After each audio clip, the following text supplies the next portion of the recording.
welcome everybody to my first P&R committee meeting, and pass on my thanks to my predecessor, Councillor Fairweather. We've had 2 requests for deputations at today's meeting, so I'd just like to ask the committee if they're willing to allow the deputations today. The first one is from Mr. Ken Tosh and Mr. Tom Cool, representing Abbey Bowling Club, and that's in relation to item 11, the Common Good paper. And the second request is for Mr. Nicol on behalf of Monifeith High School in relation to item 13. Is everybody content? Yep, agreed. Agreed. Thank you. Agreed. Okay, just before we go on to the first deputation, I'll just ask if there's any apologies or substitutions. Yes, Convener. There are apologies from Councillors Duff, Fairweather and Wan, with Councillors Devine, Proctor and Fotheringham substituting respectively. Thank you. Do we have any declarations of interest? Councillor Speed. Yep, thanks, Convener. It's in relation to agenda item 11, and it was to declare an interest in terms of the Arbroath Community Trust application. I'm actually a member of the trust as a resident, so yeah, I just wanted to make that declaration and wouldn't take part in any discussion on that item. It's non-financial.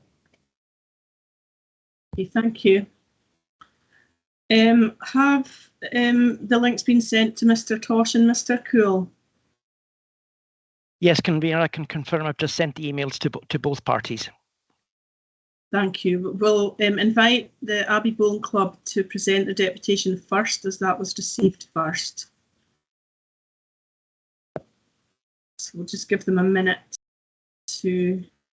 I think, Chair, if you wouldn't, my suggestion, if we can just deal with the items 3, 4 and 5 in terms of just the housekeeping, I think that will give the opportunity for the deputations to click on the link. Certainly, thank you. Okay, item number 3.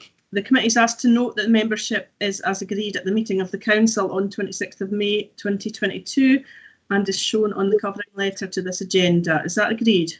Agreed. Agreed. Thank you.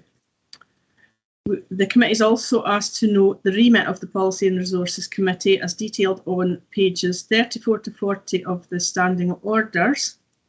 Is that agreed? Agreed. Agreed. Thank you. We're now asked to agree the minutes of the previous meeting on the 8th of March 2022. Is that approved? Agreed. Thank you. And for noting is the minutes of the Appeals Subcommittee held on the 4th of February and also on the 16th of March. Is that noted? Noted. Thank you. And for noting the minute of the meeting of the Central Consultative Committee on the 3rd of March. Noted. Noted. Noted. Thank you. Okay, have we got Mr. Tosh and Mr. Cool?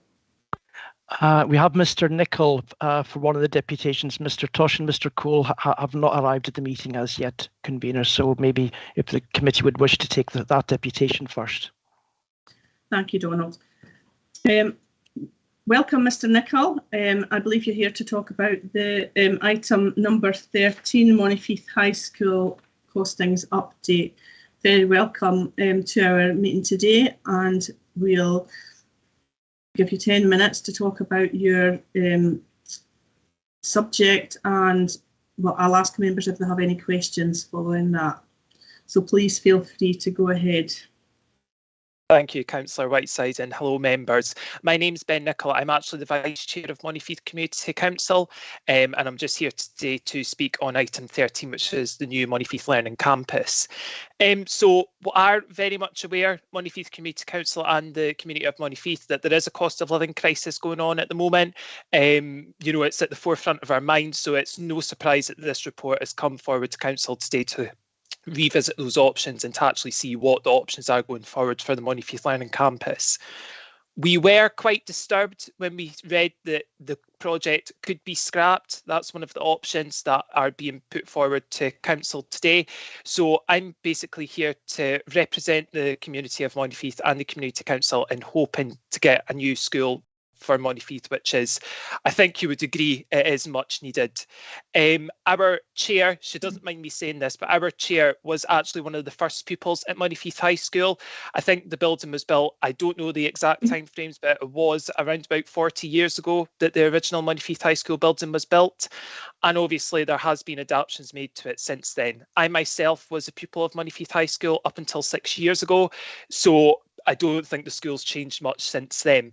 And even during those times when the building was built, I'm sure if there's any Monteith locals on here, and if they went to Monteith High School, I am told that the building wasn't fit for purpose then, and it certainly wasn't fit for purpose when I was a pupil at Monteith High School. So that really emphasises the point that with the cost of living crisis in hand, we do need a new high school. I think it is of the opinion of the Monteith community and of the Community Council that there's not been a lot of projects in Monteith going forward in terms of new builds. So I think this is something that is really needed for Monteith. It has been said in the past that because Monteith has David Lloyd's facilities up by Ethy Beaton, that we have those community facilities, so we're just to make do with them. Obviously, that's a bit of a flippant quote, and I've generalised that ever so slightly. However, I don't think we're at the point where we can make do and mend with what we've got. Monteith does need a community hub, a community facility to link up the community again after what was a tough time during COVID and what was already a fraught time prior to COVID. So coming on to the new school development itself, Monteith Community Council is in a really, really good position. We have really good links with teaching staff and other support staff at Monteith High School. And we've been conducting our own consultations in terms of how the feeling of the community and how the feeling of the teaching staff at Monteith High School is. And the general feeling about the plans that they have seen is not of a good mix, and which is why I'm coming to you today to make a plea on their behalf.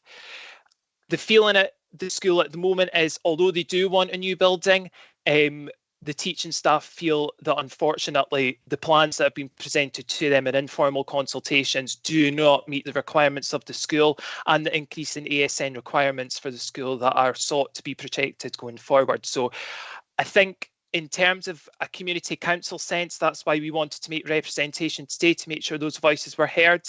Obviously, we do want a new school building, but we just make that plea that it is the best position going forward. Obviously, Monteith High School at the moment is, now this was a quote that was quoted to me, so it's an uncited source, but I am told that Monteith High School is 122% capacity. So it doesn't take a genius to work out that 22% over capacity is quite a substantial amount.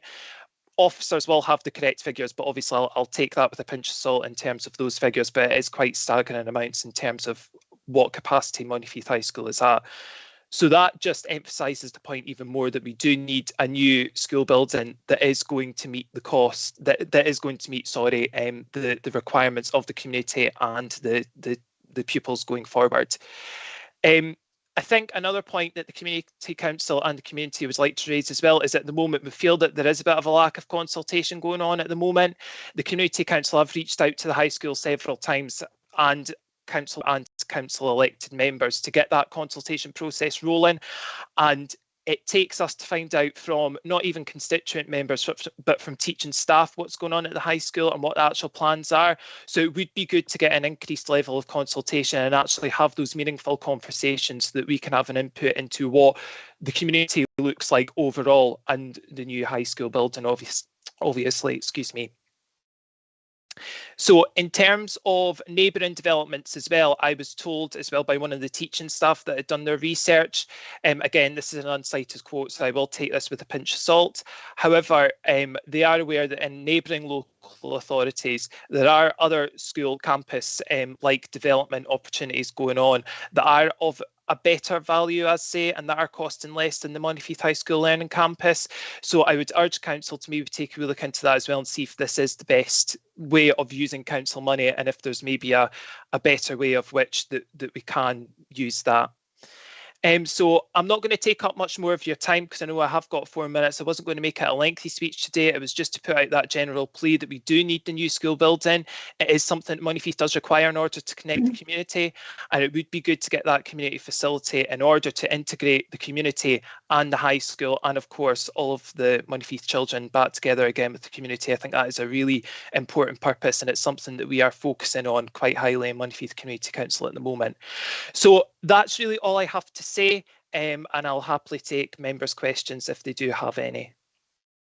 Thank you very much, Mr. Nicol, and I'll open this up for questions. I would point out at the moment we're making a decision today on going ahead with the campus. As yet, we've not been presented with detailed plans, and that will be coming in due course along with consultations in the local community. But if anybody has any questions for Mr. Nicol, could you please raise your hand?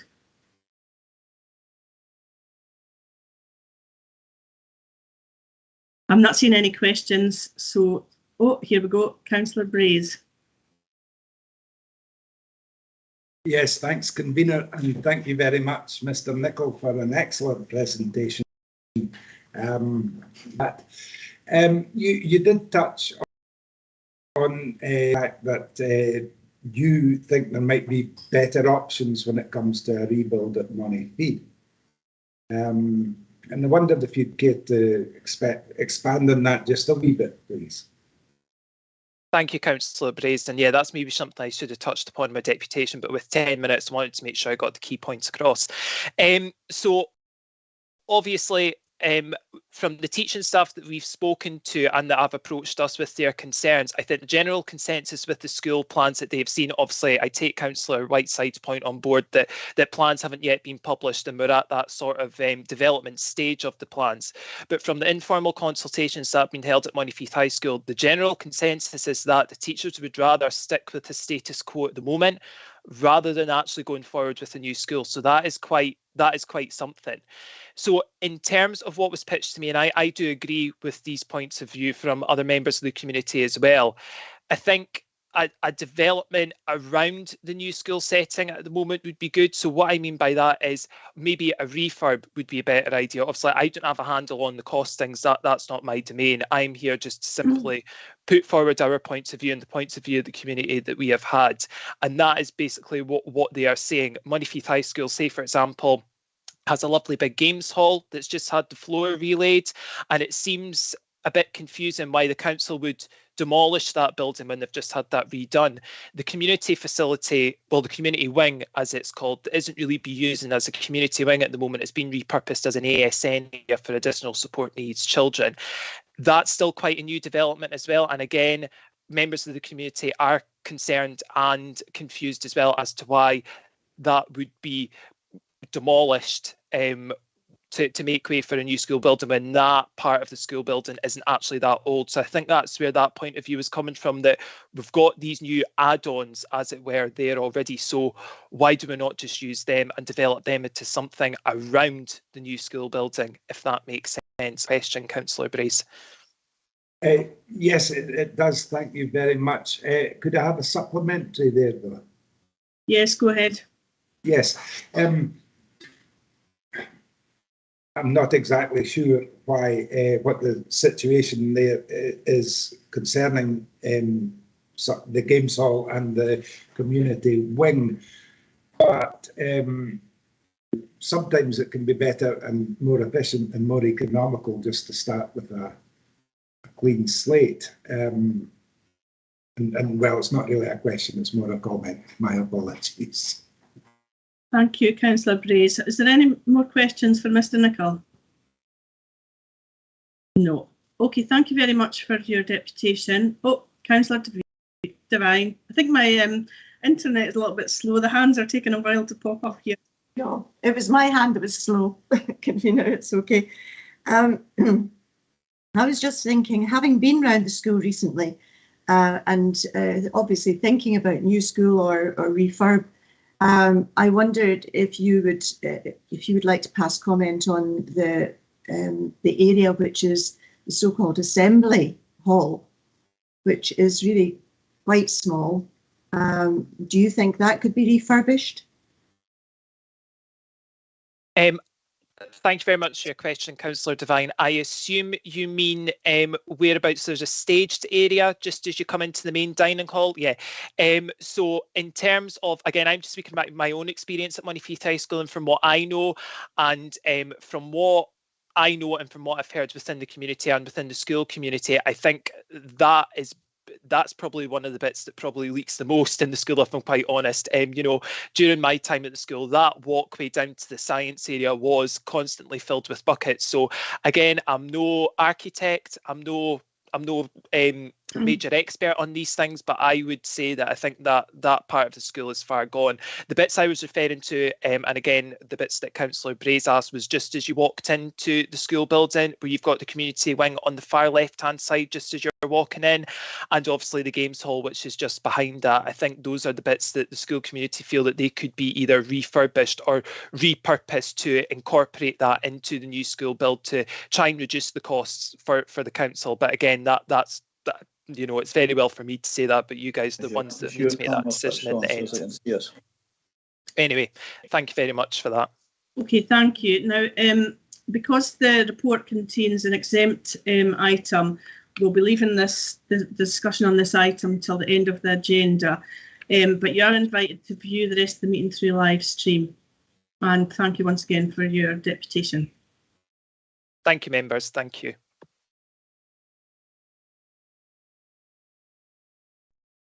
Okay, I would now like to invite Mr. Tosh and Mr. Cool to make their deputation on behalf of the Appoint Bowling Club, which is item 11 on the agenda. Yes. Hello, good afternoon. Can you hear me clearly? Yes, we can. Thank you. Okay. First of all, thank you for inviting us to speak. My name's Tom Cool, member of the Abbey Bowling Club for over 37 years. Past president, past secretary, and also very much involved when we set up the current 99-year lease back in 2001. The Abbey Bowling Club, founded in 1878, and over all these years has the ground and club rooms have been rented through the Arbroath Common Good Fund. As well as our club members, we are open to the public at all times. The matter to be discussed relates to a disagreement that we've had over the terms of the lease relating to a major repair, which is actually a replacement, namely the replacement of the central heating gas boiler at the bowling club, where we've had quotes of just over £8,000, a very significant amount.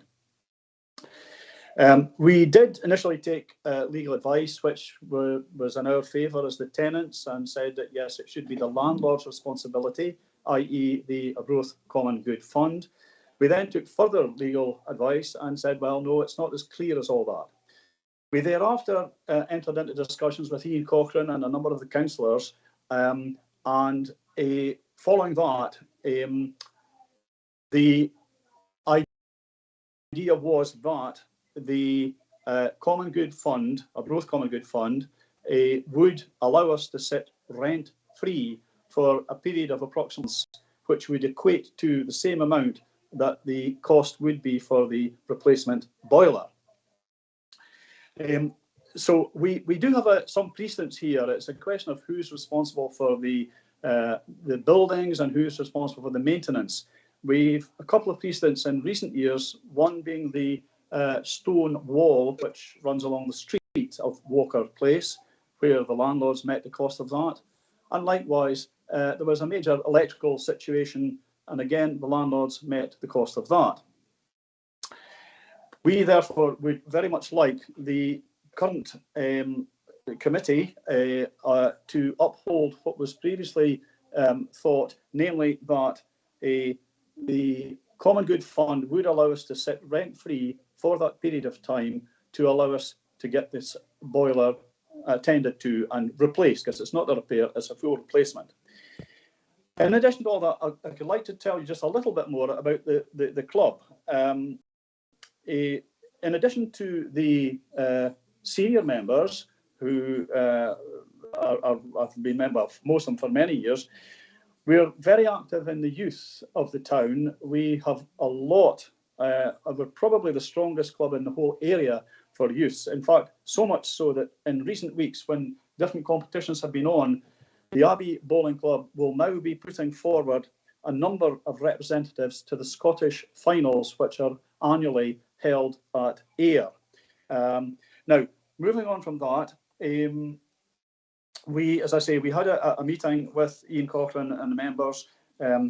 We explained our situation, and following discussion, the option was put, or the offer was put, which our management committee are comfortable with, and we would now, as I said before there, we would now like you to uphold that decision and let us progress with that. So on that, I think I can stop there and take any questions that any of your members may wish. Thank you very much, Mr. Tosh. Does anyone have any questions?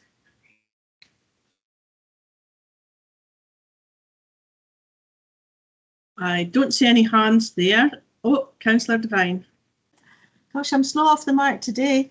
More a comment really, because I think we're quite content about the rent-free bit, but people involved with the game. And when you say that they're going to Ayr, is that the youth teams are going to Ayr? Yes, Councillor Devine. The position is we're so proud of them, to be honest. I can tell you exactly. We have in the under-17s group, we have the area's singles champion going. We, the Abbey Bowling Club, have the Abbey Pairs champions going. We have the Abbey triples going. Those groups are all going to the Scottish finals in the Ayr. We also have in the under-25 group the gents champions going and the ladies champions going. So you can see we're a very go-ahead club. We're very fortunate that we have a significant number of coaches who are fully qualified and who give freely of their time, because we're all volunteers. It's like most clubs, we're all volunteers, and we're so proud really of the coaches and the young ones. Well done. Thank you. Thank you. Councillor Gregg. Thank you, Convener. In regards to the cost of the boiler, and I'm querying the £8,000 for that new boiler, as I have just recently replaced my gas boiler, and I was literally half of that price. Now I have a 2-bedroom house, so there's a lot of radiators to heat. I have an old house, so if I can, for my own house, get a boiler for £4,000, so that's installing all the pipework and everything involved and the labour, then why is this one double the price? I'm just curious as to that. Well, first of all, we of course took a number of quotes, and this is the most competitive quote, which is the local approach firm of Dorworths, and that's inclusive of VAT. We are not registered for VAT, so clearly, simple arithmetic, if you start at £8,000 and take a fifth off to equate to a 20% VAT figure, you're looking at an actual cost of about £6,000. Now, I appreciate that you're probably not familiar with our club, but it's a very long. The frontage is very long. It's probably 70, 80 yards. Now we have pipework that has to come from the road right through all of the premises to the far end. So it's quite significant. And as I say, maybe now that I've explained about the VAT element, that maybe puts it more in perspective for in comparing with the domestic situation.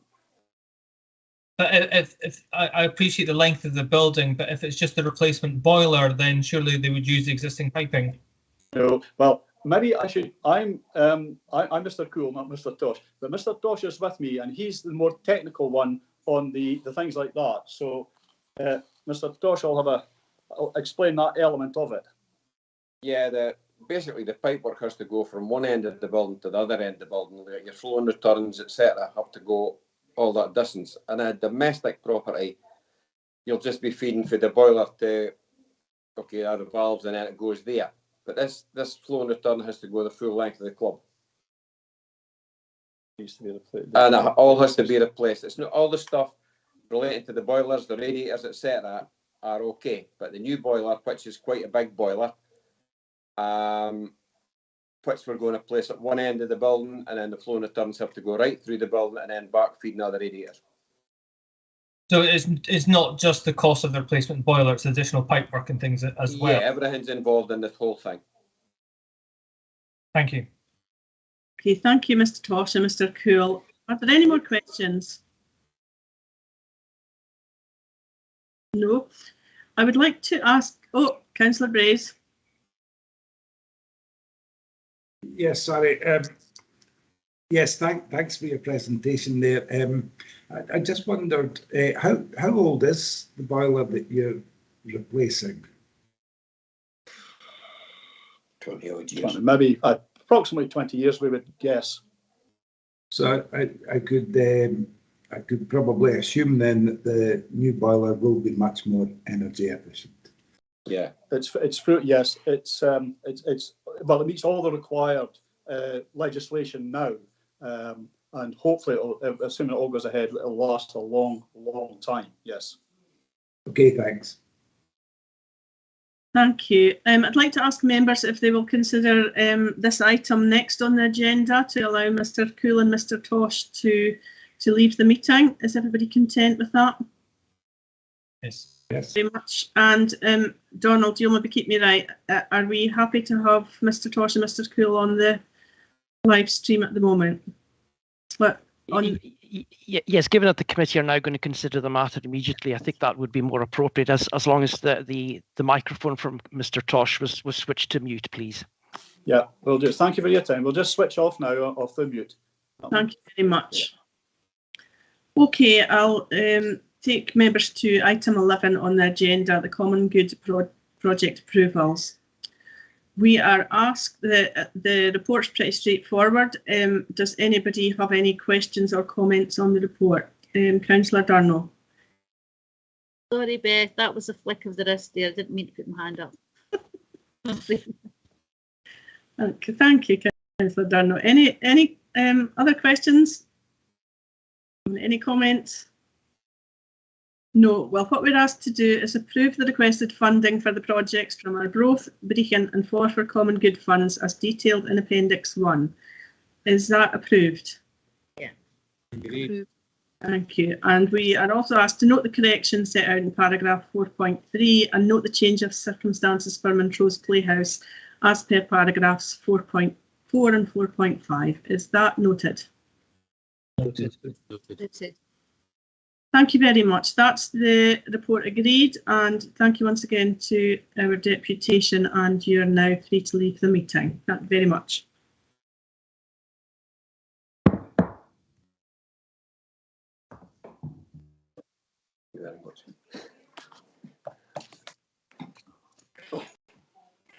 That was worthwhile. That was worthwhile. Brendan. I'll just give them a minute to get disconnected.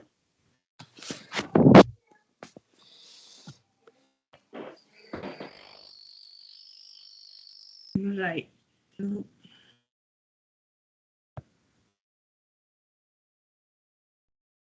We're free to move on. Thank you. We'll move on to item number 6, appointments to subcommittees and ad hoc groups. Now, we'll just go through all the recommendations. The first one is to note the provisions of standing orders 33 and 34. Is that noted? Yep.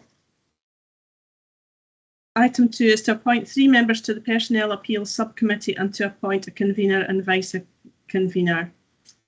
This will be 2 members from the administration and 1 non-administration. I would like to propose myself as convener and Councillor Braze as vice convener, and I ask for proposals for the 3rd member. Councillor Fotheringham. Yes, thank you, convener. I'm going to propose that Councillor David Fairweather sits on the Personal Appeals Subcommittee. Thank you. Is that agreed? Seconder. Could I get seconders, please, for both these the nominations to the subcommittee, please? Thank you. Have I got a seconder? I'll second the administration ones. Thank you, Councillor Tyne. I'll second the other one. Gavin, thank you. The next one is the executive. the Executive Subcommittee, and I would like to propose myself as convener, Councillor Duff as vice convener, and I ask for nominations for the third member. Convener, can I propose Councillor Derek Vaughan, please? Thank you. Have we got seconders for the nominations? I'll second that. I'll second. I'm happy to second the administration ones. Thank you, Councillor Bell.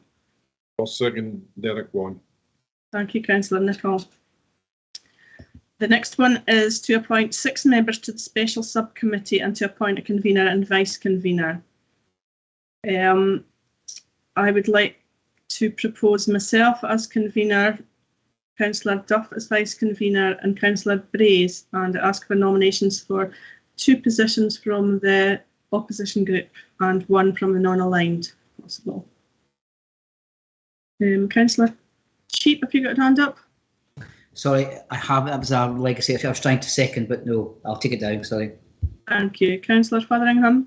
Thank you, Convener. Can I propose Councillors Ian McLaren and Councillor David Fairweather, please? Have you got a seconder for those? I'll second again. Thank you. And have us got a seconder for the administration nomination? I'll second for the administration. Serena. Thank you, Councillor Cowdy. Have we got a nomination from non-aligned? Councillor Speed. Yep, thanks, convener. Yeah, I'll put myself forward for that. Thank you, Councillor Speed. Have we got a seconder? I'll happily second that, Convener. Thank you, Councillor Fotheringham. The next one is 6 members to the Central Consultative Committee in accordance with paragraph 2 of the Constitution. So this should include the convener and vice convener of Policy and Resources Committee and the convener and vice convener of Children and Learning Committee, which is myself, Councillor Brays, Councillor Devine and Councillor Shepherd. I'll now look for 2 further nominations from non-administration. Councillor Fotheringham. Thank you again, Convener. I'd like to propose Councillors Ross Gregg and Louise Nicholl for these positions, please. Thank you. Have we got seconders? Again, I'll second. Thank you, Councillor. Administration. Thank you. I'm doing this in the wrong order, Bell. Next, we have 3 members to the Capital Programme Monitoring Group and to appoint a chair. I would like to propose Councillor Duff as chair and Councillor Cheap, and I ask for a seconder for those nominations. Happy to second that as well, Councillor Whiteside. Thank you. And can I have a nomination for the 3rd place on the group? Councillor Fotheringham. Yes, thank you, Convener. I'd like to nominate Councillor Ian Gall for that position, please. Seconder. Yes, I'll second that. Thank you, Councillor Nicholl. And finally, we have to appoint 6 members to the Governance Review Group and to agree to appoint the Director of Legal and Democratic Services as the chair. This will be split 3, 2 and 1. I would like to nominate Councillor Brays, Councillor Duff and Councillor Devine. Have I got a seconder for those? I'm happy to second that, Councillor Whiteside. Thank you, Councillor Cheap. And can we have nominations from the opposition? Councillor Fotheringham. Thank you, Convener. Is it 1 or 2 nominations you're looking for here? 2 nominations from you, please. Okay, thank you. Then in that case, I'm going to propose Councillor Derek Vaughan and Councillor David Fairweather. Thank you. And I'll second that. Thank you, Councillor Nicholl. And can we have a nomination from non-aligned? Yep, thanks, convener. That'll be myself. Thank you very much. Second that. And was that Councillor Nicholl? Yeah. Seconding? Thank you. So I think that brings that item to an end. Thank you very much. And we'll move on to item 7, free period Angus. Do we have someone to speak to this report? Councillor Whiteside, I'm happy to introduce the report. Thank you very much. Good afternoon, members. I'm really pleased to bring this report, and I'm bringing the report in my capacity as chair of the Angus Community Planning Partnership, a partnership that's recognised across the whole of the country as being a really successful and strong partnership. I'm proud that we've been delivering free sanitary products now since 2018.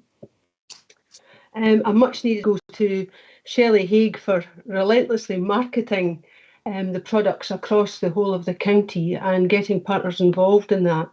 We launched the free period Angus in March 2019, and we know how much access to products is really important to women and families. There are no financial implications in the report because it's fully funded by Scottish Government, and I recommend members approve the item 7. Thank you. Thank you very much for this very welcome report. Councillor Bell. Thank you. I do have a question, but I would like to add my congratulations and thanks to the team for delivering this. When you wrap it up in the work that has gone on around the periods and menopause policy, it's actually really important. And if anyone is aware of activity in social media, you'll see that the issues around menopause, particularly in the workplace, and free period products are gathering momentum across the UK. And the Red Tent events were incredibly successful, bringing together women actually from the world. We've had women from London, from Ireland, from Canada, as well as other parts of Scotland. And they'd never heard of things like the Red Tent, where women can get together and discuss reproductive health and how to look after yourself. So those have been really important from that point of view. I'm also aware, and I wonder if Shelley can respond to this. I know communications have gone out to the community councils funding to support the purchase of period products in their localities. I just wondered how successful that has been, and if there's maybe a little bit more work that needs to be done there in terms of communicating their role in this. I've had quite a significant amount of feedback from my community councils and to them appropriately, but wondered what the view was across the whole of Angus. Thank you, and thanks again. Thank you, Councillor Bell. Shelley, do you want to come in there? Thanks, Convener. Yeah, we were trying to look at new innovative ways to distribute products throughout our communities, and community councils are centrally placed, really tied into their communities to do that. So this was a bit of a test of change for us to see if this would be something that we could grow throughout the statement of intent, and an outlet that we could use more frequently, actually, to get more information, advice and support in this cost of living crisis that we're in into our communities. So it's too early to say how successful that's been, because across Angus, every community council has been doing things slightly differently, but we're keen to review that over the next couple of weeks. We're just giving them a little bit more time to spend some of that money, but it has been open to deliver events or get products to where they're needed, or even engage with people across the area, do a bit of research work. So very open piece of funding for us to be a bit more innovative with. Thanks. Thanks very much, Shelley. Are there any more questions? No. Any comments? No. Okay, we're asked to scrutinise and note the statement of community-based provision and note the proposed plan for delivery. Is that agreed? Agreed. Agreed. Thank you very much. Okay, the next item on the agenda is item number 8, Angus Draft Integration Scheme. Can I ask, Margot, are you going to introduce this one as well? Thank you. I will do, Convener. Thank you. On the 24th of March, possibly before members here were councillors, Special Council approved our draft integration scheme. And this is to manage the integration of health and social care across the whole of Angus. And it's a report that comes from the two parent bodies, the parent body being Angus Council and NHS Tayside, and we must agree an integration scheme that is delivered in different areas of Tayside. And it takes a lot of work and a lot of consideration.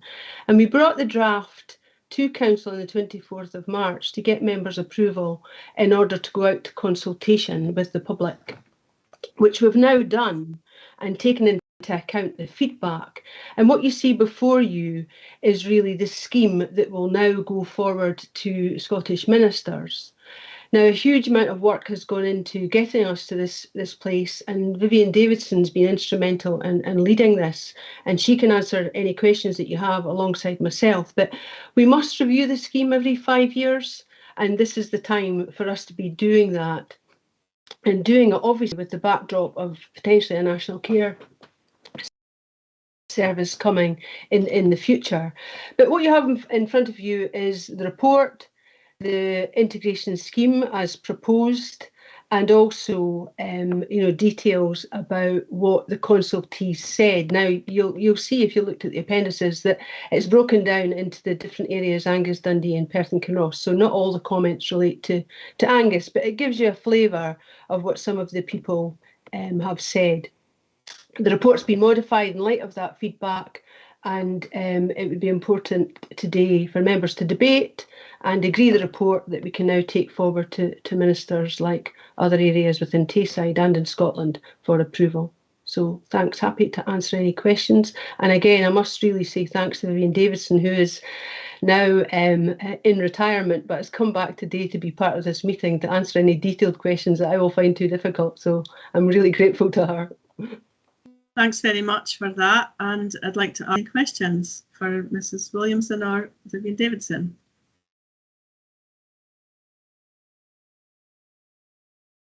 Not seeing any questions. Any comments? Councillor Bell. Yeah, thanks, Convener. I've seen it come through the process through the IGB, which is why I don't have any questions. But I'm really glad Vivian's here today, and I really just wanted to echo Margot's comments and gratitude to Vivian for the amount of work that she's put into this. And it's totally above and beyond the call of duty to come in from your retirement. So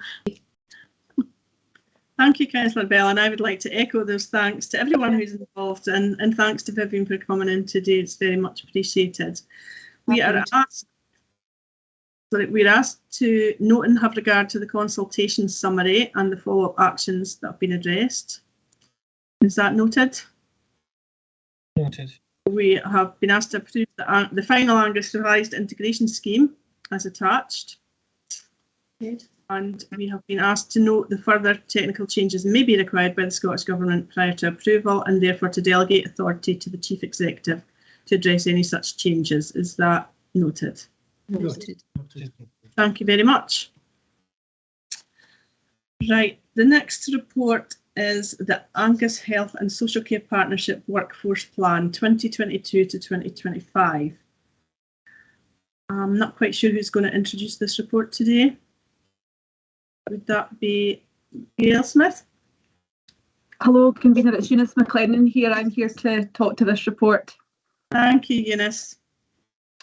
Good afternoon, members. I'm Eunice McLennan, one of the heads of service in the Angus Health and Social Care Partnership, and I'm delighted to bring this report to you today for you to note the content and to provide feedback on our workforce plan, which we are taking to our integrated joint board tomorrow for approval.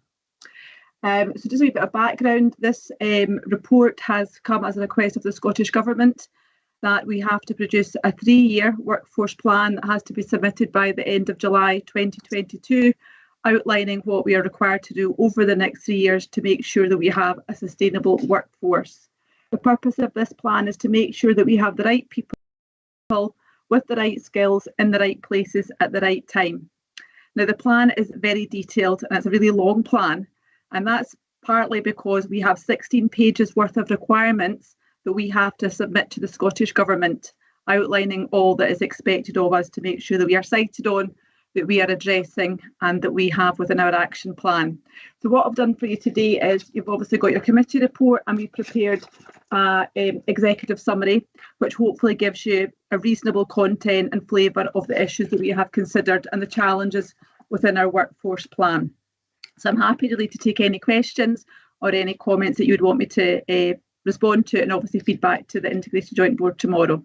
So thank you. Thank you, Eunice, and thanks for this very detailed piece of work with loads of information in there. Does anybody have any questions today?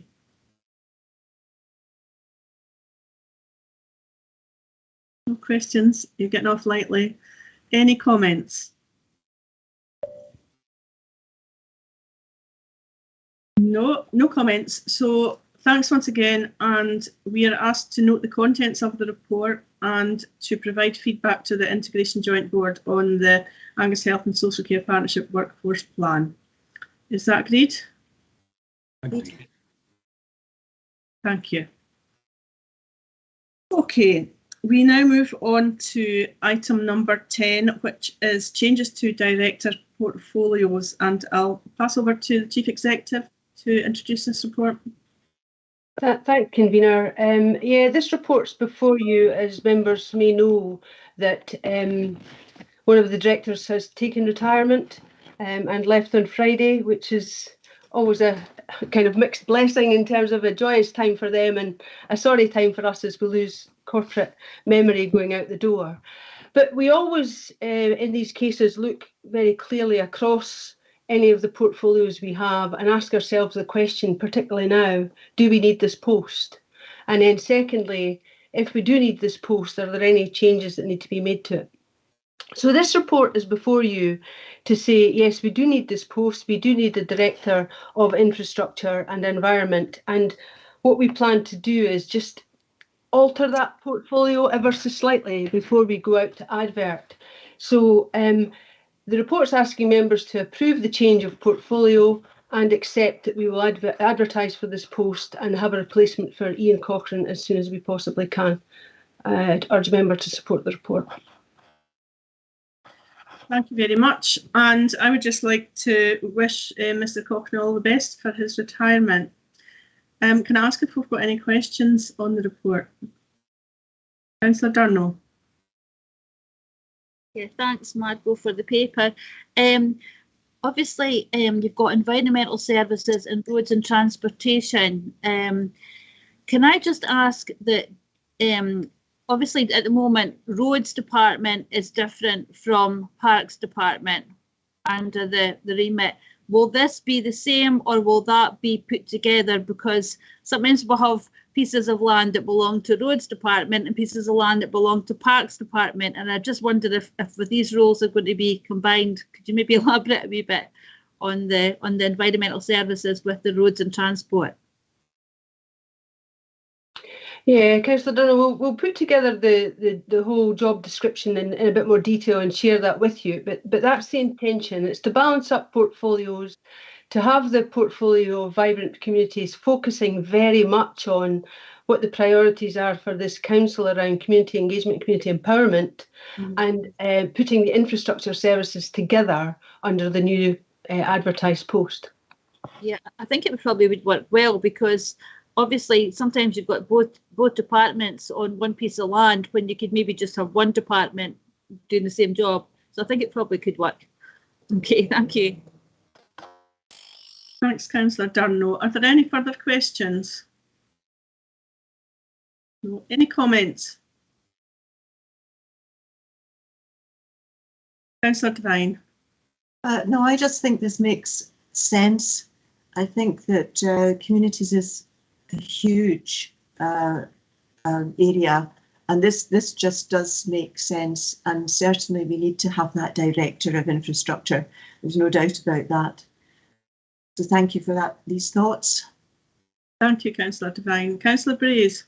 Well, just as Margot said, you know, if someone retires, we take the opportunity to review just how we do it, and that's perfectly correct way to proceed. And I think, as Lynn has said, this is the ideal opportunity to sort of modernise a wee bit, to make it a bit more appropriate for where we are and the challenges we face.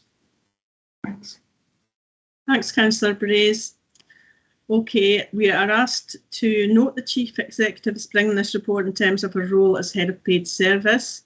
Note that it's the duty of the Council to consider this report, note the content of the report, and note the proposed changes to the Director portfolios.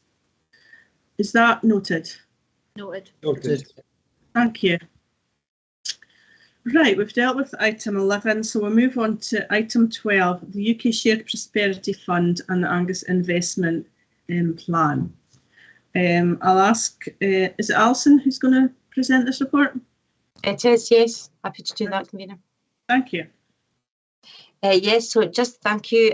Bringing forward some information regarding the UK Shared Prosperity Fund. So I know there's been quite a lot of information coming out recently. We had the announcement, and we're now moving into the phase of looking at the process for applying for that funding. It's part of the wider levelling up agenda. We've been waiting on this coming out, looking at that alongside other funds such as the Levelling Up Fund, the Community Ownership Fund, etc. In terms of what that might mean for Angus. As part of that, we are required to pull together an investment plan, which will really set out some of our quite at high level at this stage, but really sort of aligning that to priorities across, aligned to the council plan, the community plan, but also looking at that on a regional basis. So we're working alongside colleagues from our T-City region partners, the heads of economic development have been having conversations to see where we've got that opportunity to look at some regional collaboration around some of these projects as well. Timescale, however, is very tight, and we haven't been able to pull together the investment plan in the timescale allowed. It has to be in for the end of July, however, so we will be working over the coming weeks to look at key projects that we're aware of within the council. We're also drawing on other projects which came forward through other funds such as the Place-Based Investment Fund, which was hugely oversubscribed in terms of our call for that, and we'll bring forward that high level plan. That doesn't commit the council to any of these projects. It's really just setting out kind of where we see our priorities. So at this stage, given the timescale and the deadline we have, we're just looking for agreement to be able to submit that for the end of July timescale. And then thereafter, we'll bring back the plan in more detail to members after the summer. Thank you very much, Alison. It's obviously a huge piece of work there, and thank you very much for the report. Are there any questions from members?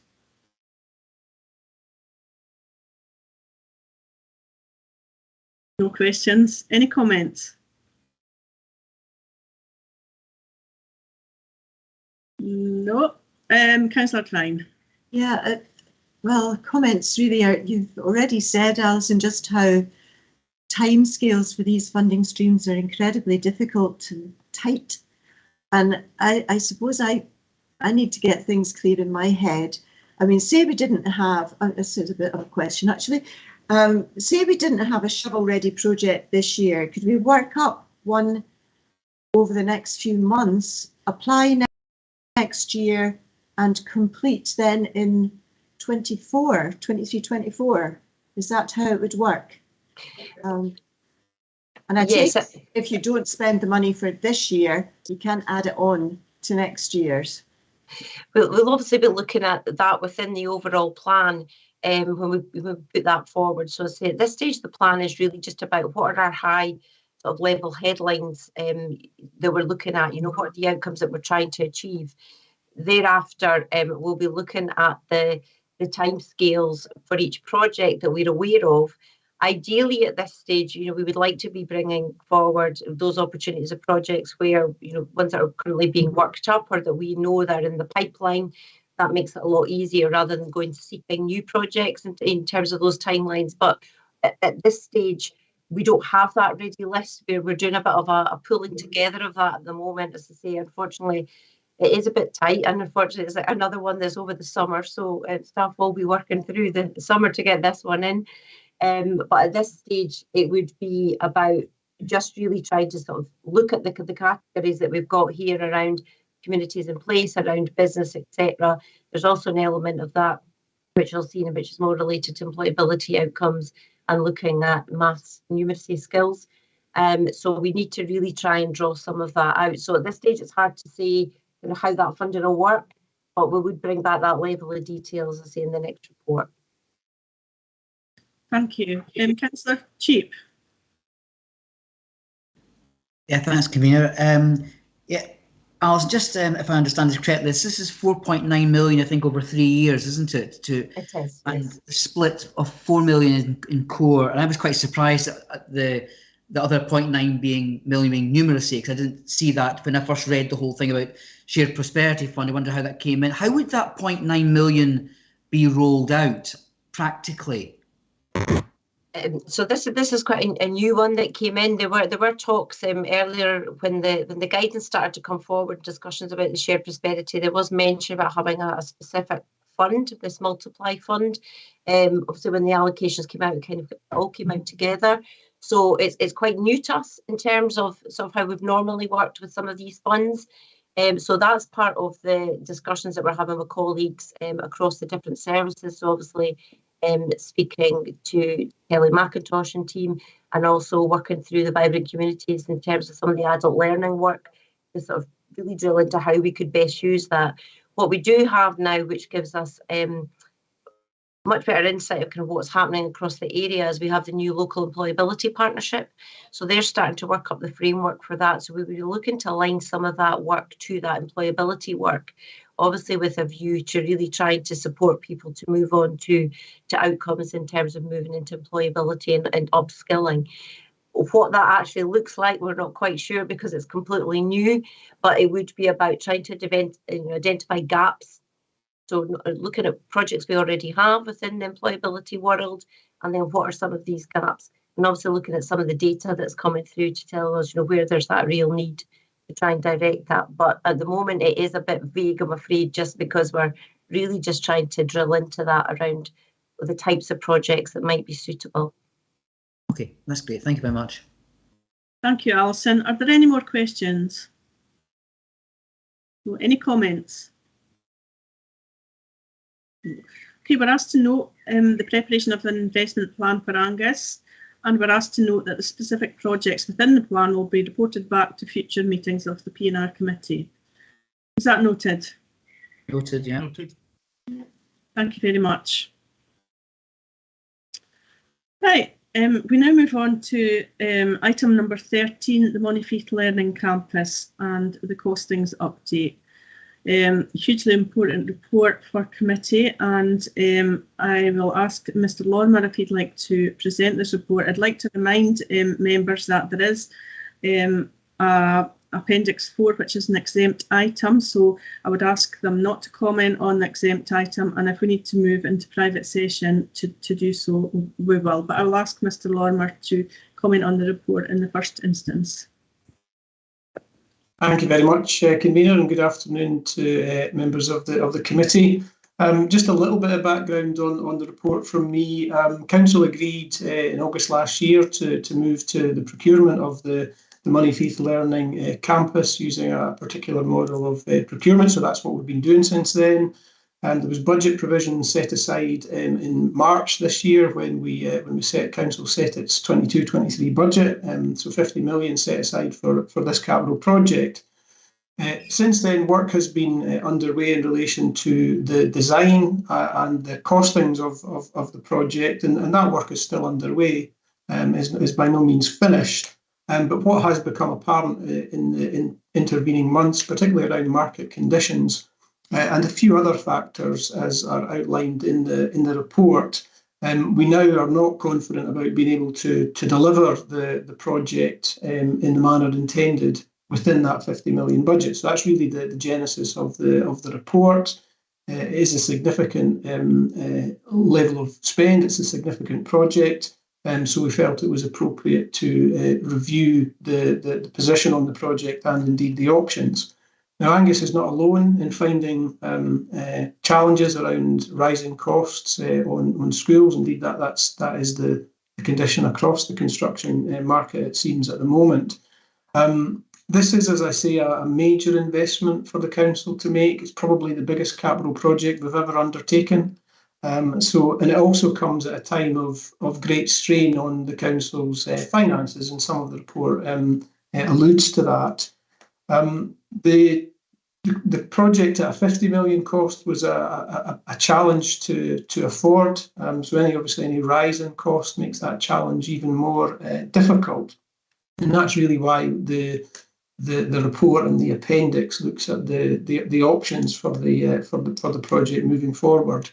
We think realistically there are only two options, and those are the ones that are covered in recommendation 6 within the report, and that is to continue with the planned project to replace the existing high school, or to effectively move away from that and look at a refurbishment option. The report sets out how we would propose to meet the additional cost that is now projected. That does have an implication for other capital projects, mainly through reductions rather than complete cancellation of other projects. So we've tried our best to avoid any, limiting the impact of being able to afford a higher cost. Ultimately, we're saying that the project is still doable, it's still affordable for the council on the basis of the adjustments to the existing capital programme that is proposed.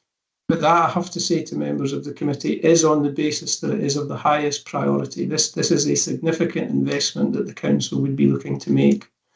We will, of course, as part of the next phase of the work, continue our discussions with the Scottish Futures Trust, SFT, as our co-funder. So we want to continue to make the case there that the metrics that SFT use need to reflect what's happening within the construction industry and pricing. And we will also continue to work very closely with our contractor to deliver the best possible value for the school, should the committee decide that it wishes to continue with the project. So I appreciate there's a lot in the report, but as I say, it is a significant decision, I suppose, in terms of the level of investment and then the long-term financial implications that arise from that investment. So we felt it was important to do that full diligence on the report, convener. So happy to take any questions. We're obviously down at Director of Infrastructure, as we heard earlier, but my colleague Dave Smith, who's been involved in many Angus Schools projects and is leading on this one, he's on the call, so can answer any more technical questions on that aspect of the report. Thank you. Thank you very much, Ian. And I noticed that Mark Armstrong's got his hand up. Would you like to come in now? Yes, many thanks, convener. And if it's okay, I thought it might be helpful just to add to some of the detail that Mr. Lorimer's given in terms of the financial implications, but particularly to pick up on some of the comments that were made by Mr. Nicholl during his deputation, because I think it's important maybe that the committee are cited on the picture as it exists as the project has developed.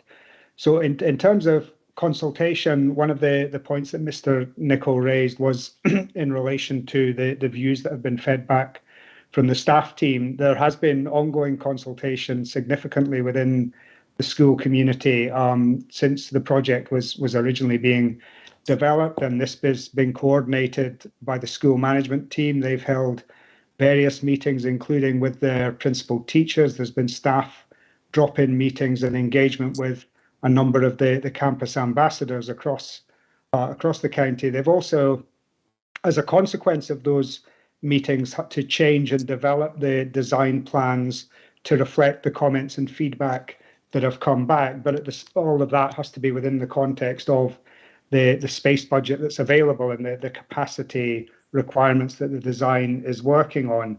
But and there have been various decisions that the school management team have had to take as a consequence in terms of balancing those things. But there has been significant engagement, and I'm advised there's actually a staff engagement session planned for tomorrow. Now, to date, there's only 4 people have booked a place on that. So that maybe gives an indication of the reality of the level of staff satisfaction with the designs as they have developed. Within that context, the staff involved in the provision of services for young people with additional support needs are are satisfied and happy with the designs as they're developing. Mr. Nicol quite rightly highlighted the lack of public engagement that there's been latterly, and I think I need to put that in context that because of the cost increases that are detailed in this report, our original programme for the project would have had public consultation already commenced in line with the major planning application process, but we thought it was appropriate not to commence those processes till we'd presented this report to committee and had a clear decision from elected members as to how they wished to progress with the project. But should the committee agree today to move the project forward, that planning application process will commence at the end of this month, and there will be public events over the course of the summer and leading into the start of the next school session, and that will include information available in the local community. Mr. Nicol also raised issues about the capacity of the school, and I think there's been members of committees now about the design to build the new school around a capacity of 1,200, which is in line with the projections going forward over a number of years, but also maximises the funding that Angus Council can draw down from the Scottish Government.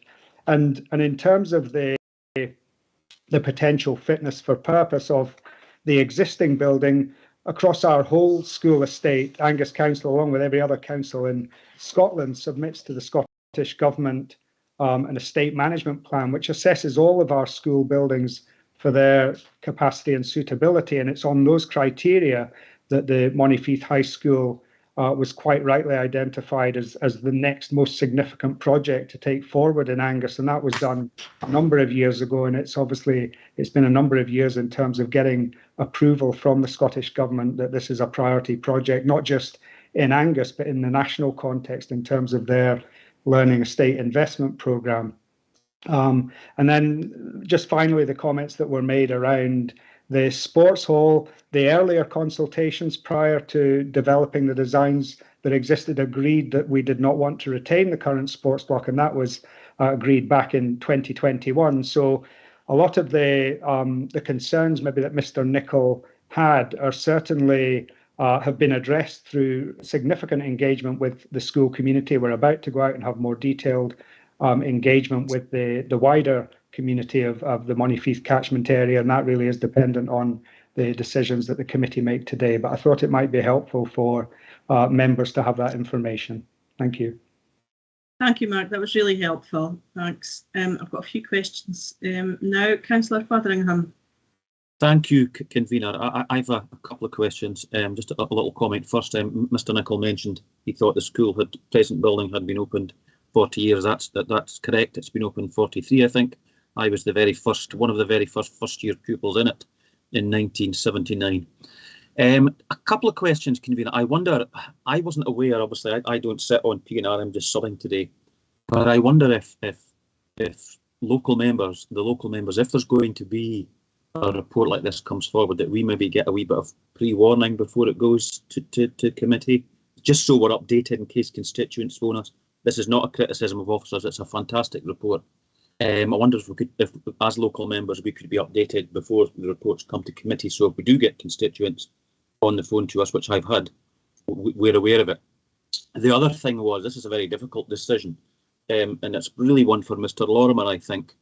I know there's significant external funding will come into this. Mr. Lorimer, if we were to go for a refurbishment, and I'm sitting on the fence at the moment, but if we were to go for a refurbishment, we still get the level of funding for a refurb, or would it have to be we only get the level of funding for a new build? Thank you, Convener. Yeah, thank you. Through you, Convener, if that's okay. Yeah, thanks for the question, Councillor Fotheringham. The refurb, one of the options we did look at was a refurbishment option, either pursuing LEAP funding or not. And our conclusion on the seeking to pursue the SFT funding through the Learning Estate Investment Programme, LEAP, To do that on a refurb basis would be really quite challenging, because you still would have to, in order to get that funding, you would still have to comply with the terms and conditions of the funding, one aspect of which is in relation to energy efficiency. And it would be really quite challenging to do that, quite expensive and quite challenging to do that through refurbishment, because you're always, to some extent, compromised with what you can do in terms of retrofitting. So the reason that the refurb option with pursuing the LEAP funding has not been recommended is because we don't think that would be either practical or good value relative to, look, if we're not going to do the full project, then we are in a refurb phased type of refurbishment arrangement. So potentially we could get funding. I think that's unlikely though, because we'd have to take our chances in the next phase of LEAP. And as I say, I think it would be challenging to do that on a kind of retrofitted basis. Hope that answers the question. Thank you, Ian. Thank you very much. Thank you, Ian. And in response to Councillor Fotheringham's questions, I think it would be very useful going forward if the ward members were to have regular updates. So I would certainly agree with that. Thank you. Councillor Devine. Thanks, Convener. Thank you very much, Mr. Armstrong, for your comments. That made so much sense. I'm glad to hear that the ASN young people are going to be accommodated probably more appropriately than they are at the moment. I was going to ask about the LEAP funding, as Councillor Fotheringham did, on refurbishment. But as we know, retrofitting is incredibly expensive, and we're not really very good at it yet in terms of houses, never mind whole schools. So I think that would be extremely difficult.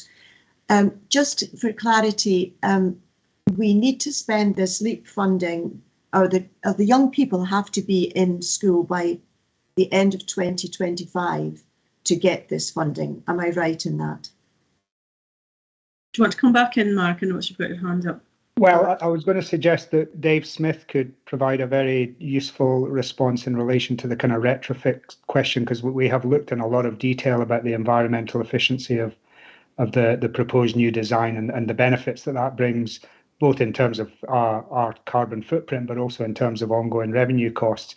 In terms of the question around the LEAP funding, Mr. Lorimer may be best placed, but if we start with Dave, he may know the answer to that as well. Thank you. Yeah, thank you, Mr. Armstrong. The refurbishment option, along with looking at sort of comparisons with other LEAP projects, because some local authorities are looking at progressing LEAP funded projects as refurbishments. Many are based on listed buildings, buildings of obviously historic importance, where we can't demolish as easily as we can with a more modern building over the last, have been built more recently in the last, when I say recently, 50, 60 years. Generally, they have found that the refurbishment option is exactly or similar costs as the new build option. You obviously have to also factor in the need for some sort of decant accommodation. So sometimes that obviously can be an alternative school location if we have a spare building in an authority. Obviously, if we don't, then you're looking at potentially having to house either parts of the school or all of the school in temporary accommodation, either on site or off site, which obviously adds costs which are not really giving us any benefit, because effectively it's temporary accommodation.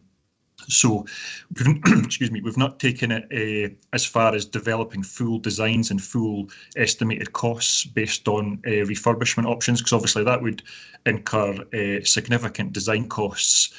The LEAP funding, as was commented before, is based, or our current LEAP funding is based on completion for December 2025, and obviously moving to a refurbishment option would delay that programme, as we would have to effectively restart that process. And as Mr. Lorimer mentioned in the previous response, we'd have to then apply for LEAP Phase 3 funding. and there'd effectively be no guarantee until we go through the process if we were going to achieve the LEAP phase 3 funding approval. So I don't know if there's any other points anyone wants on the refurbishment option. Apologies, I can't remember because I didn't write it down, the second question.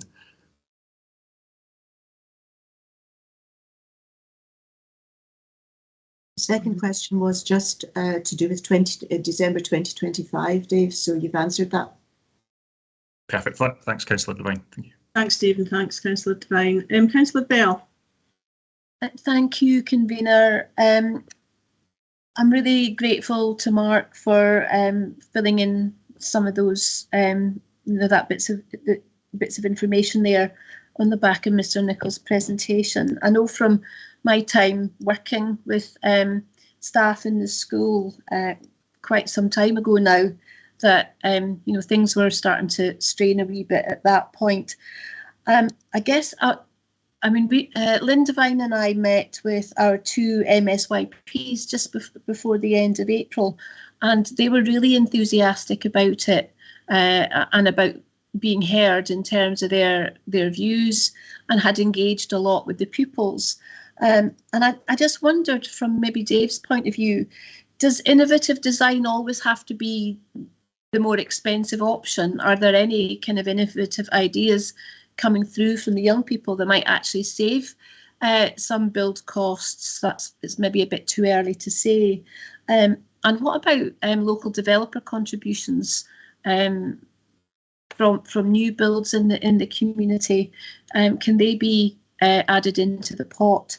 And finally, just a comment around the ASN facilities. Be really good to see bespoke ASN facilities in the school, and to be honest, I think that's the very least that our children deserve.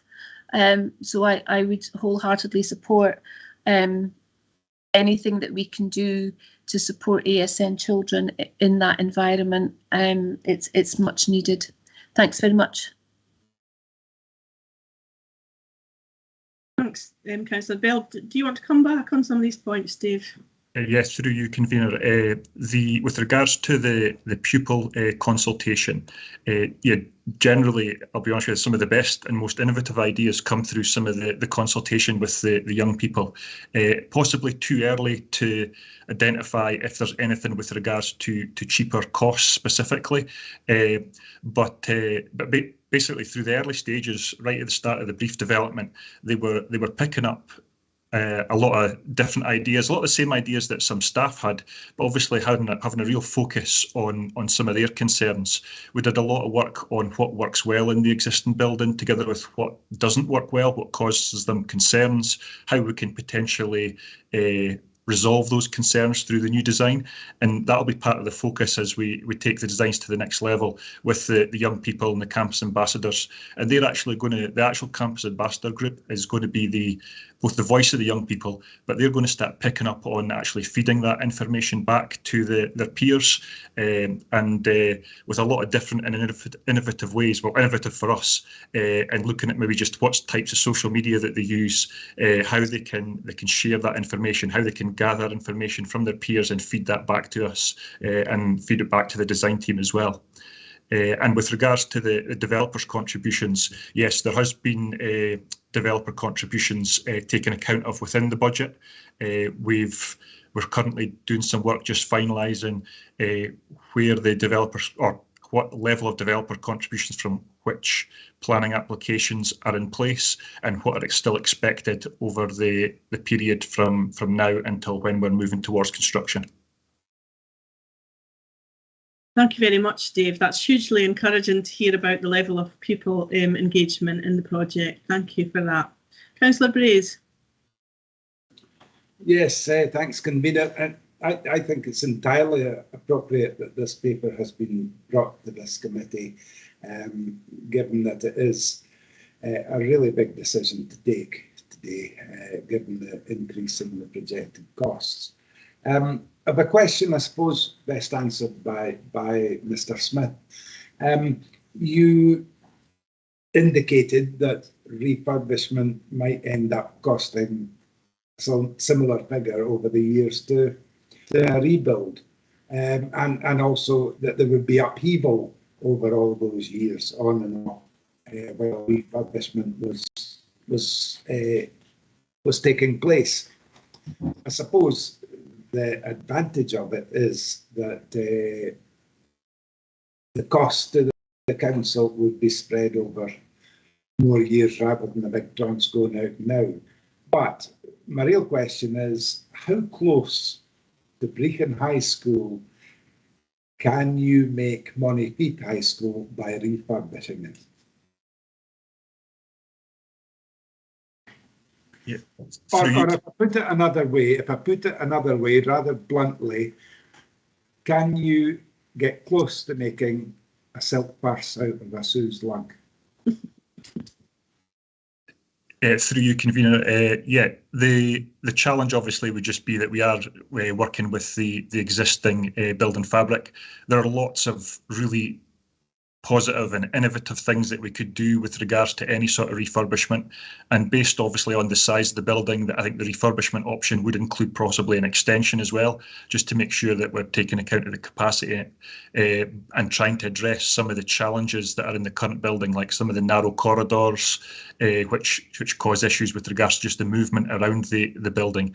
But yeah, it's always going to be very challenging. It's always obviously going to be a refurbished building. It's not to say that some parts wouldn't be good, but there are sort of limitations. Things like here, without almost knocking the building down, you can't change the height between the ground and the first floor, which immediately provides us limitations with regards to what we can do with mechanical ventilation, trying to improve the indoor environment.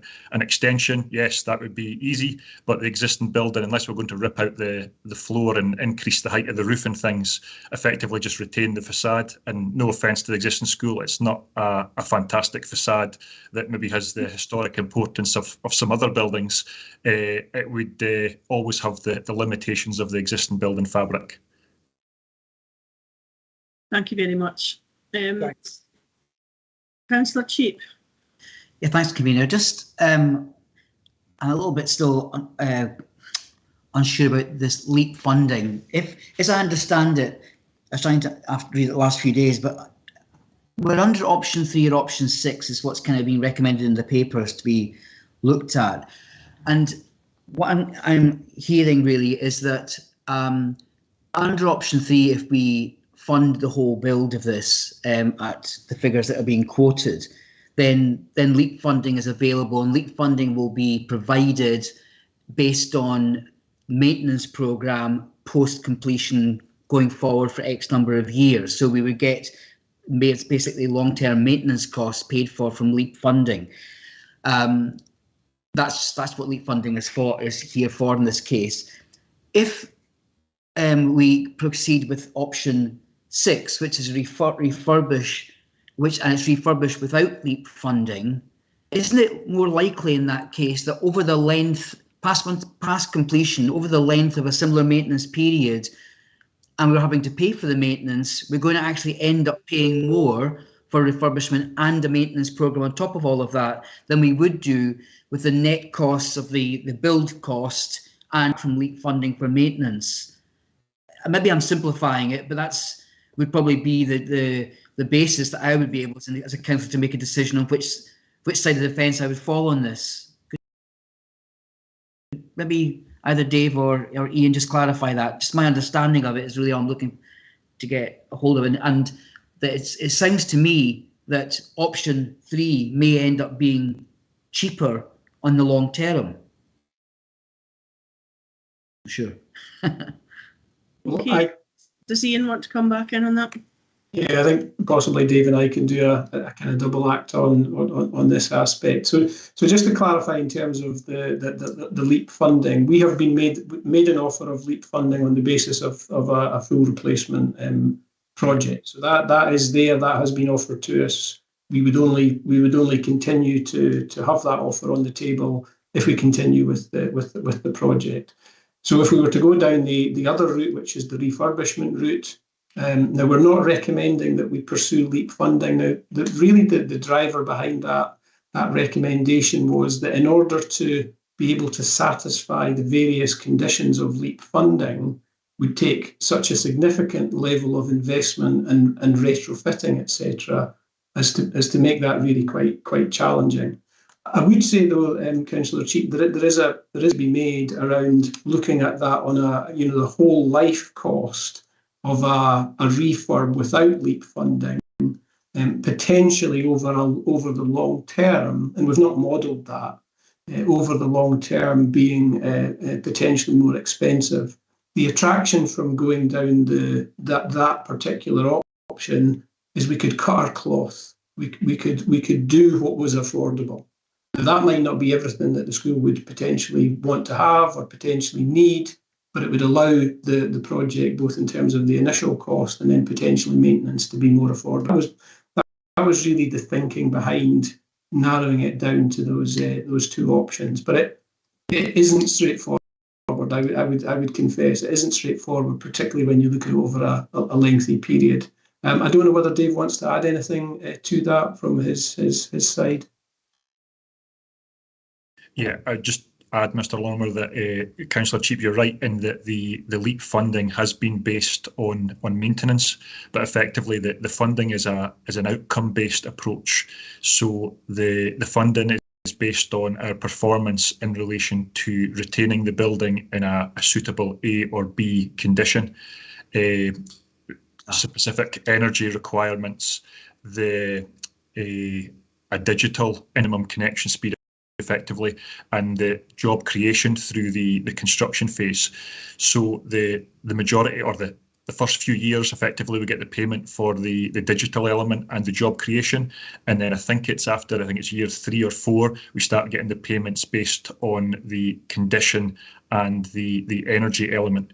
So while the overall it's the funding is based on the ongoing maintenance, that's effectively the way that the Scottish Government and Scottish Futures Trust have built up their contribution level, and the actual funding that we receive is based on the outcome-based approach of those 4 main elements. Dave, just can we come back on that? That's really interesting. So if we are maintaining that, Dave, to level A and B over the life of the project, or over the length of time that the LEAP funding would be eligible for this. So if given that it's maintained at that level, it may not actually cost us X pounds, £1,000, whatever, to actually maintain it. But as long as it is retained at that level, that funding will come in regardless. We don't have to basically, so this is the accountant in me, we don't have to furnish an invoice for £200,000 of maintenance to get that money back. It's as long as we maintain the quality of that school at that level that the funding will come. Right, okay. You're completely correct, Councillor Cheap, yes.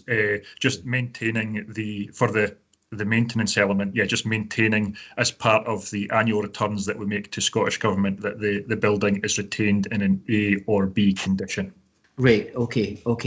I just wonder whether it's worth, at some point, as part of the project overall, because I know we're some way away, and what this will come back again to us, whether looking at a whole life basis might be worth taking a look at. I don't want to give any extra work, but it might actually give us some better insight on affordability overall.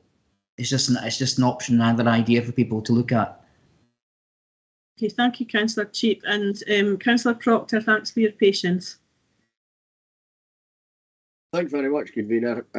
In fact, Councillor Cheap kind of stole some of the things that I was going to say, so a lot of the answers have been given, and I'd just like to thank Mr. Smith and also Mr. Lorimer and Mr. Armstrong for all the sort of extra add-on bits. It's really, really good.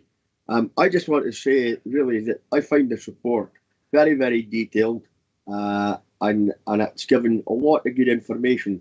And some of the questions that have been asked today, the answers are actually in the report, and I do think that the table on page 169, to which Councillor Cheap is referring, I think that's actually quite a helpful sort of steer, and we've got to come to the right decision, because it's not something that's going to be short term. This is long term, And okay, we've got to look at what the cost at the moment is going to be, but I think really more important, we've got to look at the financial cost over the long term, but more important than that, getting it right for our young people, making sure that they have got the right environment in which they can work.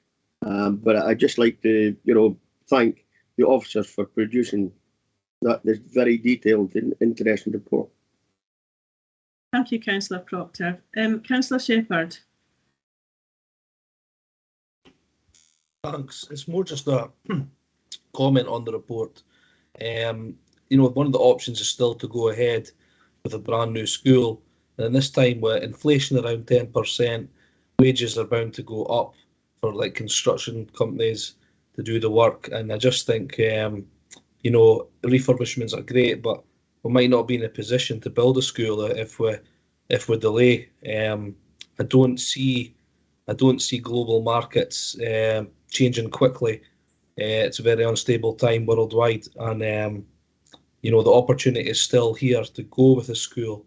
And energy prices are also very high, so the more energy efficient measures in the school are still within our power to make the decision to do it. But 5 years later, a few years later, months later, there's different scenarios depending if it's a refurb. Refurbs can, eventually they might say this isn't going to work. We'll have to build a new school, but we won't be able to afford it.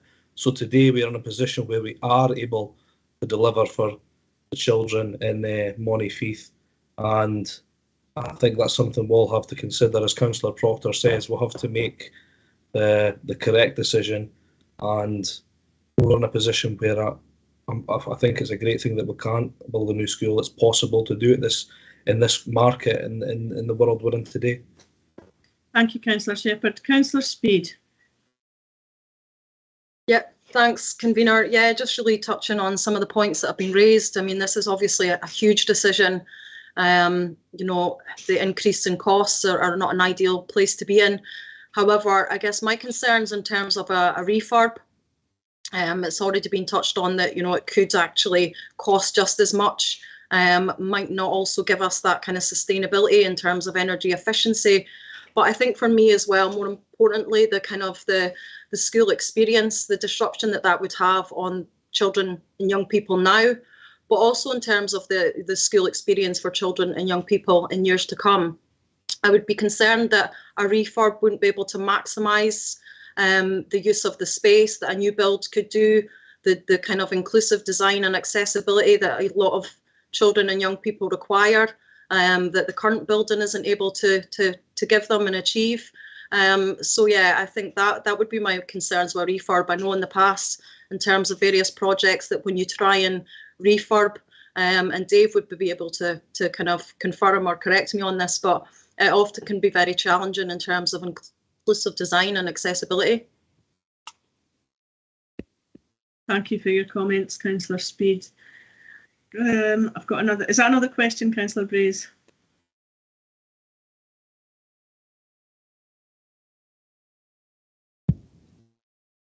You're on mute. Sorry, it's a comment. Right, well, there's no more hands there, so off you go. Yes, well, on this, I know that this is looking to be an eye-watering figure, and it does scare me a bit, because I realise that the money has to be found from somewhere if we proceed, and I know what that means. But if we look at this in the long term, and the long term for this project has to be 50 or 60 years, because we cannot keep building schools that only last for 43 years. The reason we're having to look at this is because it was ill-designed in the first place. If we look at the next 60 years for a new Montefieth High School, then 50 to 60,000 pupils will receive their education there. Won't Thank you. I'll ask Ian Lorimer to correct me if I've got this wildly wrong. But if we look at 50 or 60,000 pupils, that's working out at a capital cost of £1,000 for each pupil that's educated in a splendid new facility. Instead of spending £1,000 over all the years with all the upheaval and all the hassle that refurbishment is going to cause, and still not provide them with a fantastic facility.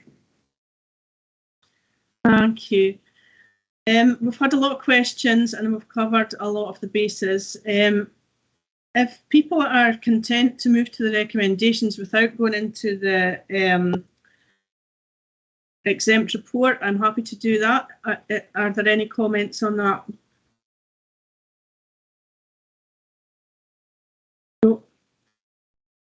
Okay, what we're asked to do is, first of all, note the update provided in the report, note the financial implications, note the risks and issues, and note that officers continue to discuss project funding with the Scottish Futures Trust to try and ensure the cost is shared on an equal basis, and then to consider the shortlisted options. We need to determine whether to continue to the next stage of the previously agreed new build project or to abandon the previously agreed project and to pursue a phased programme of refurbishment. I've listened very, very carefully to all the questions in the officers. I've spoken to officers before the meeting, and I've obviously been very supportive of the project over the last few years, as were the last administration. And I would like to propose that we decide today to continue to the next stage of the previously agreed new build project for replacing the current Monifeith High School. And I'd like to open that out to other comments.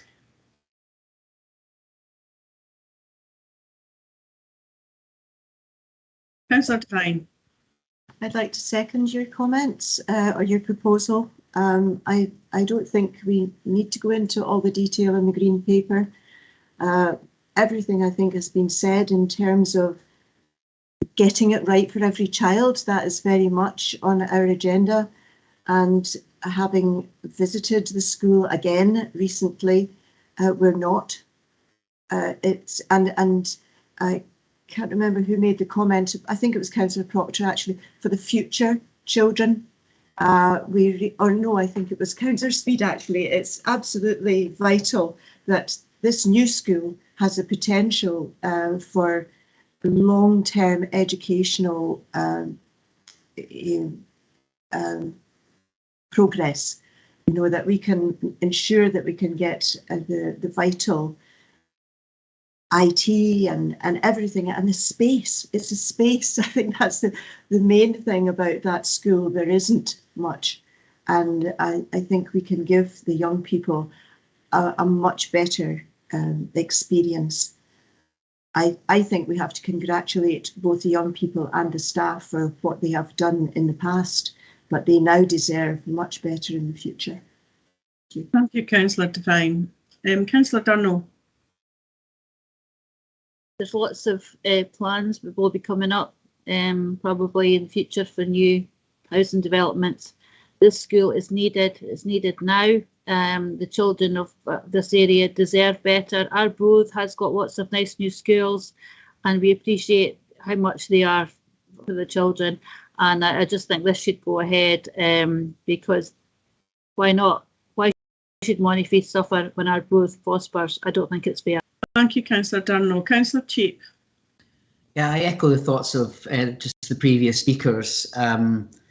The one problem with that is, listening to Councillor Durno just now, is that there's not an endless pot of money. We'd all like to have quality schools around Angus. We've invested a lot of money in just the 5 years or so I've been a councillor in schools, much of that in Arbroath, Brechin and in Forfar as well.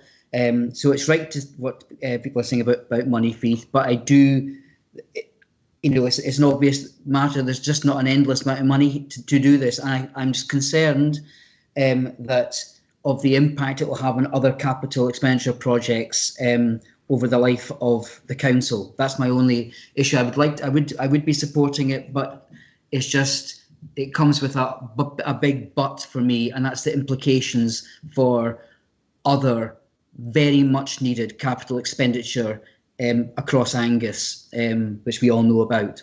Okay. Thank you, Councillor Cheap, and comments are noted, and I'm sure we'll be asking officers to keep us updated very regularly on the capital expenditure position. Councillor Gregg. Thank you, Convener. I'd also just like to comment on the continued stage of the previously agreed new build. I believe the stage of refurbishments would effectively be nothing more than a sticking plaster to sort of try and fix problems for a very short term. And as many of you have previously said, this is a long-term future for the pupil, as Councillor Bracy said, for the next possibly up to 60,000 pupils over the space of the next 43, 50, 60 years that the school is going to be here. So this is by far the best option available, is to continue with the build rather than go through the disruption and upheaval of refurbishment builds and continued with that. Thank you. Thank you for your comments. Have we got any counter proposals, or are we happy to agree the recommendations? Okay. Agreed. Agreed. Agreed. Agreed. Agreed. Thank you. I think that brings us to the end of business today. Thank you all very much for your input. Thank you, Chair.